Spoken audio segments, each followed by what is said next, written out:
In the green architecture of plants, mannans are quiet, load-bearing threads of sugar.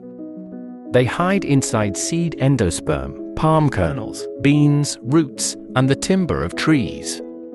In some seeds, mannan becomes a pantry, dense with stored sugar for awakening embryos. In softwoods, it helps brace cell walls against wind and winter. In guar and carob, it swells water into a silken gum. That swelling is useful in foods and factories, but it can also become a lock. Thick mannan solutions slow pipes, clouds, filters, and the digestion of animals. To people handling them, the chains can seem stubborn, slippery, and almost inert. But in nature, no stored meal or fallen wall remains locked forever. When rain wakes a seed, tiny enzymes begin unfastening its reserves from within.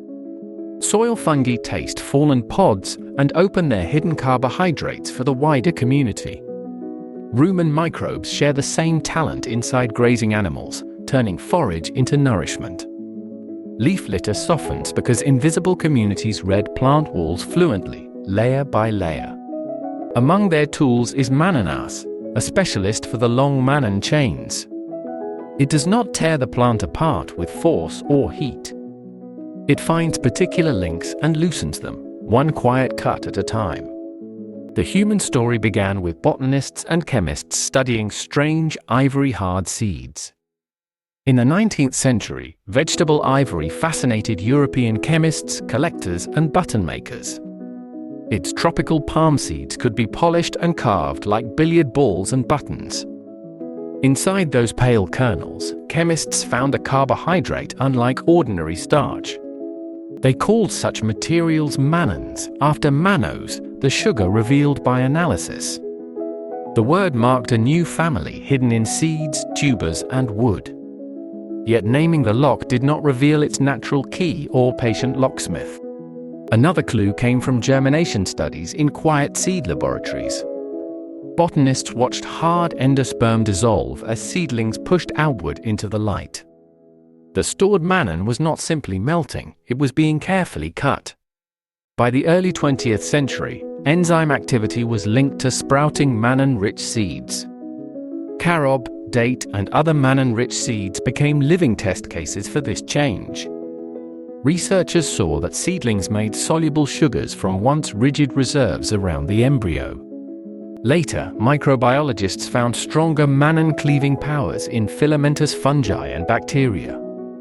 Molds growing on plant residues secreted enzymes outward into damp surroundings. Bacteria from soil and animal digestive tracts carried related abilities, evolved separately. By mid-century, Mannanase became a named member of the larger hemicellulase family. The enzyme was no longer only a botanical curiosity in germinating seeds. It was a practical answer to thick plant gums and fibrous byproducts. One documented industrial doorway opened through the world of coffee processing. Roasted coffee extracts contain galactomannans that can make liquids resistant, cloudy, and slow. Food technologists learned that microbial mannanase could ease this viscosity without brute force. The enzyme helped coffee solids move, filter, concentrate, and dry more smoothly. From there, interest spread to other plant-based materials and many industries. Pulp and paper researchers studied mannanase for softwood hemicellulose.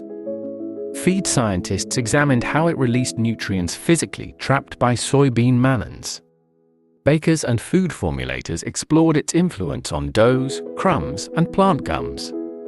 Detergent scientists noticed mannan-rich thickeners in sauces, dressings, and ice cream stains. A stubborn stain could be held together by invisible plant gum. Mannanase offered a gentler way to loosen that hidden scaffold from fabric. At the microscopic scale, the enzyme resembles a small folded landscape of protein. A groove across its surface welcomes a passing mannan chain. The chain settles in, shaped by tiny attractions and careful fits. Then water and the enzyme's chemistry weaken one chosen bond. The long fiber becomes two shorter pieces, easier for water and life to handle. Repeated many times, this changes thickness and texture without harsh treatment. Heavy gels become pourable. Plant meals become more accessible to digestion. Nothing conscious is happening, yet the selectivity feels almost graceful to us. The enzyme ignores much around it and attends to mannan's repeating pattern. In a kitchen, its work may touch coffee, bakery ingredients, or plant gums. In animal nutrition, it can help unlock energy from common feed materials. In textiles and detergents, it can release soil bound by food thickeners.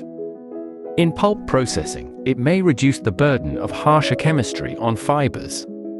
In biorefineries, it helps describe plant waste as a source, not refuse. Coconut copra, palm kernels, and legume meals become richer possibilities. Even the small fragments it makes can matter to beneficial microbes.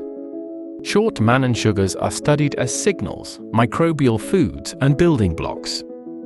So the history of Mannanase is not a single invention or heroic moment. It is a conversation between seeds, microbes, patient chemists, and practical industry. A locked plant chain became a lesson in patient transformation. As green technology matures, such enzymes point toward quieter forms of progress. The old reserve becomes tomorrow's material, opened with less waste. And Mannanase remains one small key in that widening future. They remind us that sustainability often begins with a precise, gentle cut. At Enzymes Bio, we're a small team of scientists and biotech enthusiasts. We bring the world's enzymes onto one platform, so startups and labs skip the procurement maze. A greener chemistry for the years ahead. Learn more at enzymes.bio.